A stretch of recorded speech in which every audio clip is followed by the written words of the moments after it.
এতে যুক্ত করা হয়েছে 28টি দফা। 1971 সালে স্বাধীনতা থেকে শুরু করে 2024 সালের জুলাই আন্দোলন ঘোষণাপত্রে স্থান পেয়েছে। দুপুর 12টায় সাইমুম শিল্পী গোষ্ঠীর পরিবেশনার মধ্য দিয়ে শুরু হয় আনুষ্ঠানিকতা। হাজার হাজার প্রাণ কেড়ে নেয় স্বৈরাচারের গুলি, জুলুমের সেই কালো দিন রাত যাব না কখনো ভুলি। দুপুর 2:25 শেখ হাসিনার পলায়নকে স্মরণীয় করে রাখতে উড়ানো হয় বেলুন। ঘটনাস্থলে গ্যাস বেলুন বিস্ফোরণ হয়, যাতে অন্তত 10 জন আহত হয়েছেন।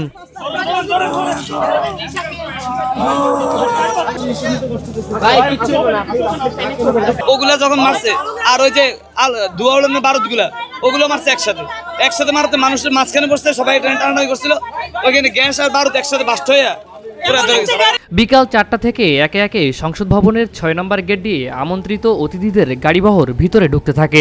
কড়া নিরাপত্তায় ভিতরে প্রবেশ করেন 3 বাহিনীর প্রধান।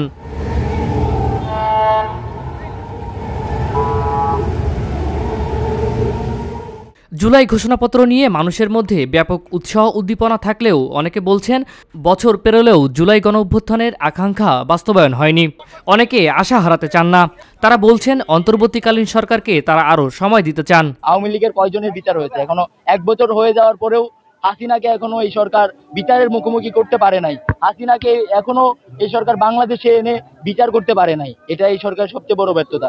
আমাদের যে ভাইয়েরা শহীদ হয়েছে, আমাদের যে ভাইয়েরা আহত হয়েছে, সেই জায়গা থেকে আমাদের প্রত্যাশা ছিল এই সরকার দায়িত্ব গ্রহণের পরপরই বিচার কাজ শুরু করবে, কিন্তু সেটা আমরা পাই নাই। আমরা 1 বছর পরে দেখতে পাচ্ছি আওয়ামী লীগের খুনিরা দেদারসে চলতেছে, বিভিন্ন জায়গায় এখনো হামলা করছে, এখনো হুমকি দিচ্ছে। তারা ফ্রিলি দেশের বাইরে মুভ করতেছে। কিন্তু আমরা দেশটাকে আসলে যে উদ্দেশ্যে রক্ত দিয়ে ছাত্ররা স্বাধীন করেছে, সেই স্বাধীনতা আমরা আসলে মূল করতে পারিনি এখন পর্যন্ত। যে স্পিরিট বা যে আকাঙ্ক্ষা নিয়ে আমাদের দেশটা আসলে গণঅভ্যুত্থান হয়েছিল, তখন এখন যদি সেই তুলনা হিসাব করা হয় তাহলে আমরা দেখা যায় সেরকম কিছুই পাই না। আন্দোলনের মাধ্যমে নিষ্পত্তি হয়েছে। আমরা চাই না যে বাংলাদেশে কোনো স্বৈরশাসক এবং দিল্লির কোনো আবির্ভূত বাংলাদেশে হোক। আমাদের বাংলাদেশ আমাদের নিয়ন্ত্রণে থাকবে, যে সরকারি আসুক না কেন, যেন এই বৈষম্য যেন বাংলাদেশ আর না হয়। জুলাই আন্দোলনে যারা আহত নিহত হয়েছে এই পর্যন্ত দীর্ঘ 1 বছর অতিবাহিত হয়েছে।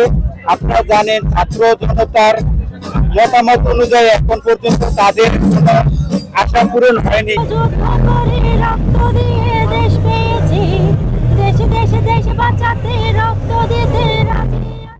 5ই আগস্টে ছাত্র জনতা যেমন স্বতঃস্ফূর্তভাবে মাঠে নেমে এসেছিল, একইভাবে আজও সারা দেশ থেকে ছাত্র জনতা মানিক মিয়া এভিনিউতে উপস্থিত হয়েছে।